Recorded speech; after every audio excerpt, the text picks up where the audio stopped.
আচ্ছা, সংসারের অশান্তি থেকে বাঁচবেন কী করে বলুন তো?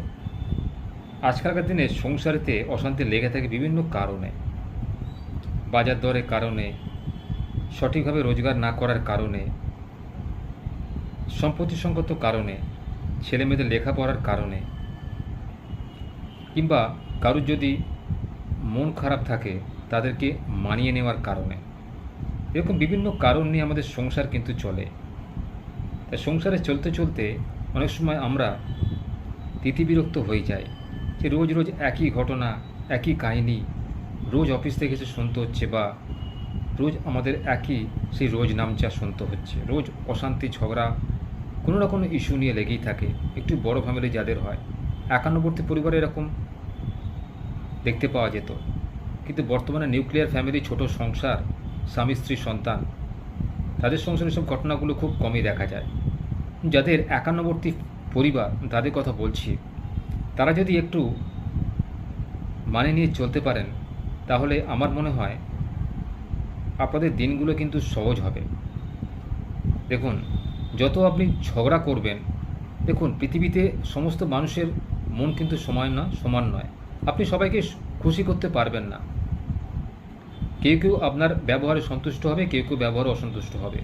এটাকে আপনাকে মেনে নিতে হবে, কারণ সব মানুষের মন সমান হয় না। এই মন সমান হয় না বলেই বিরোধটা লেগে থাকে। তাই বিরোধ থেকে বাঁচার একমাত্র উপায় চুপচাপ থাকা বা হাসি মুখে সহ্য করে নেওয়া। দেখবেন, আপনি যদি মৌনব্রত ধারণ করেন, অর্থাৎ কেউ যদি আপনার সঙ্গে পায়ের উপর পা তুলে ঝগড়া করতে চাইছে, অথচ আপনি চাইছেন শান্তি রক্ষা করতে, সেটা প্রথম দিকে হয়তো সম্ভব হবে না, আপনাকে হয়তো উত্তর দিতে হবে।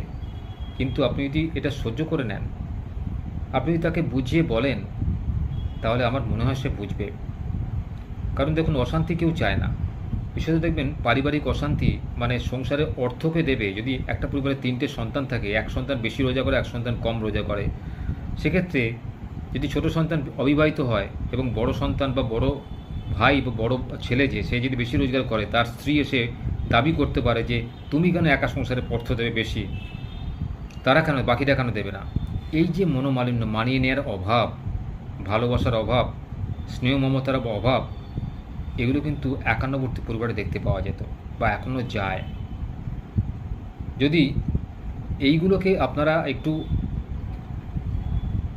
মানে নিজের মতো করে ভেবে যদি মানে নিতে পারেন, তা আমার মনে হয় একান্নবর্তী পরিবারের মতো সুখী পরিবার আর পৃথিবীতে নেই।